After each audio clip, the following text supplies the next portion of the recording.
It was a stunning reversal. The Obama administration says it now will try Khalid Sheikh Mohammad in a military tribunal, not a civilian court. 17 months ago, the administration said it would try Mohammad, one of the alleged planners of 9/11, and 4 accomplices in court here in New York City. Following heavy criticism, Congress passed a law that prohibited the transfer of Guantanamo Bay prisoners to the U.S.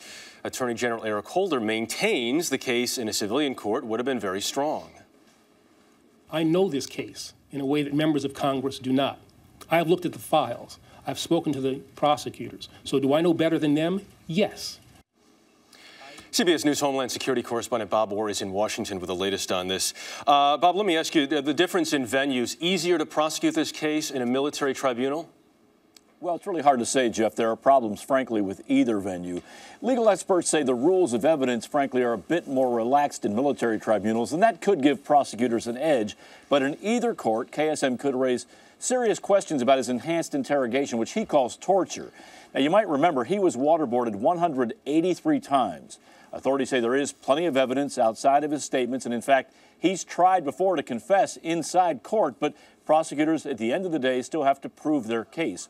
Also, in the past, KSM has asked for the death penalty, but we don't yet know whether military prosecutors will seek the death penalty, Jeff. Bob, since the beginning, the president pledged to close Guantanamo. Now he's going to be holding trials there. Is his initial stated goal of closing Gitmo at all realistic now?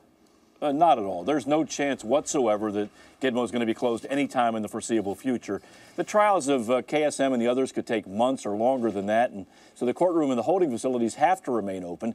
But beyond that, there's a big question of what to do with the prisoners, whether they're tried or not. Now, Congress has made it very clear, as you said, Jeff, that they can't come to the U.S. But the fact is there are dozens of prisoners who are too dangerous to release, but also may be impossible to prosecute, so they have to be held indefinitely. And Gitmo right now looks like that place, Jeff. All right, Bob Orr in Washington. Bob, thanks very much.